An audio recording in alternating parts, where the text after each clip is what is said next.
Hello mga ka-rides! Welcome back to my channel. So yung vlog natin today is mag-unboxing tayo ng adhesive para sa seat cover natin. So ito yung nabili ko guys na adhesive.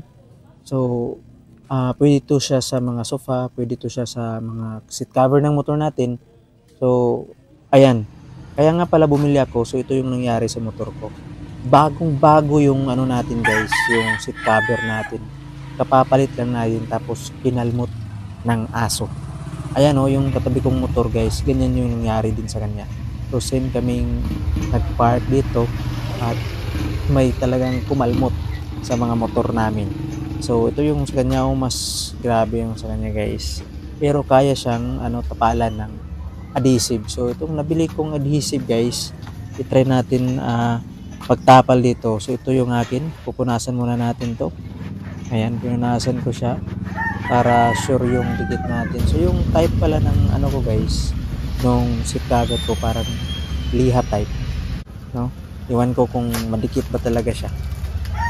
So ayan, binuksan na natin tong adhesive na nabili natin, no, sa online. So ayan, dinikit na natin guys. At yung nabili kong size guys, parang mga 2 inches lang yata to. Dapat pala 3 inches yung binili ko. So, kaya yan ang yung nangyari guys. Parang dalawa or tatlong bisis ko siyang tinapalan. Kinat ko lang naman siya at tinapalan ko na ulit. Kasi nga, 2 inches lang yung nabili ko. So, kung 3 inches sana or mas mahaba pa, parang isang dikitan lang talaga. Pero ayan na-order na natin. So, ito yung ginawa ko. Ito na yung pangalawa. At syempre lastly para sure na matapalan natin yung mga inalmot ng aso guys, mawala na talaga yung mga butas para hindi na mabasa yung pit natin. Ayan, sure na 3 beses kong nilagyan ng itong adhesive na nabili natin.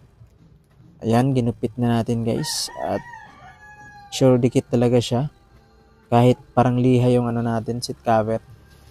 Pero yung quality niya guys, sa tingin ko, iwan ko lang sa inyo, pero manipis lang yung quality niya.